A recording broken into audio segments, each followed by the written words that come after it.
So this occurred about 7 years ago when I was 19. My best friend at the time and I, after a lot of saving, went on a trip to London and Paris by ourselves. The trip was overall amazing, except for one night. We decided to go to a nightclub on Piccadilly Circus. We took a bus down by this area and chose our destination. While in the club, some men took interest in us and invited us back to their place. I got weird vibes from them. I also had a boyfriend at the time, so I decided I didn't want to go. My friend, however, was very stubborn on going. So after pleading with her for a bit, I gave up and decided to go back to the hotel by myself. I tried to take a bus, but it didn't work out, and not knowing how to find a taxi by myself, I decided to walk back. It was 2 to 3 a.m. in the morning, but after having a few drinks, I felt courageous enough to find my way. I had a map on me, but no phone. The walk wasn't so bad, except along the way a man tried to invite me into the basement of a building he was taking care of. I promptly booked it down the street. It wasn't until it was 5 a.m., yes, it took me 2 or 3 hours to find my way back, that I ran into real trouble. It was starting to get bright out, thankfully, but I noticed a van following closely near behind me. He eventually yelled out asking if I need a ride, and I said no thanks, I'm good. He was very persistent that I get in, so I took off running around a corner and hid behind a large bush. I was able to peep my head out and saw the van slowly going down the street looking for me. Of course, he was blocking the way I needed to go back to the hotel. I was only a 2-minute run away, so I waited about 15 minutes, took a peek, and noticed he was gone. I gathered my courage and ran like hell back to the hotel. In the end, my friend was okay. She spent the night at the guy's house, and we both felt foolish for our choices and cried at the reunion. TLDR, walked home at night in a city not known to me. Guy tried to get me into his van, but didn't succeed.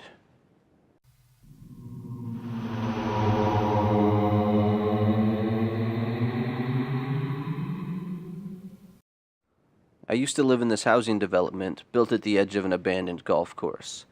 My backyard sat right at the end of the development, so I had an unobscured view of the course. It was a huge, empty field with overgrown trees and grass. It looked desolate and old. I didn't think anything of it. Sometimes I even used to climb the fence separating my complex from the golf course. It was about as high as my chest, and I'm 5'4", and walk back there during the day.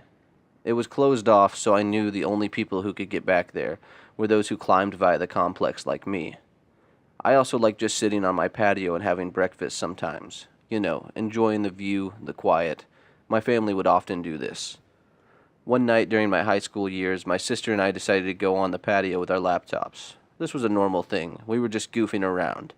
For context, our patio had a mosquito net that covered its entirety, but that net was about a foot away from the golf course. Basically, nothing substantial separated the golf course and my patio.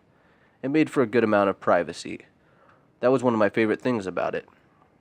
Anyway, that night my sister and I weren't facing the field, which had already turned black. It was about midnight. As normal people would, we were facing each other. The patio light was dimmed. My neighborhood was quiet. Our mother, a nurse, was at work, and no one was in the house except us and my kid brother, who was sleeping. I decided to play Led Zeppelin's Stairway to Heaven backward for her because she had never heard it. Remember joking around with her, just having a good time.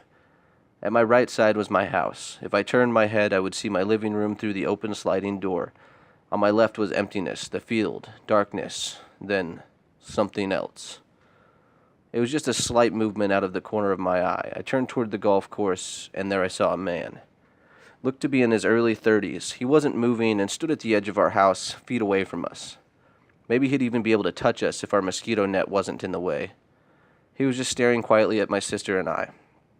And he was smiling, big. The type of smile that gave me chills.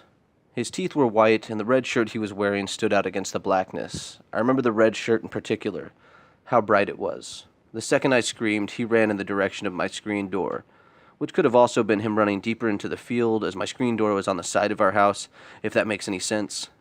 The whole thing was bizarre. I didn't think, I just ran.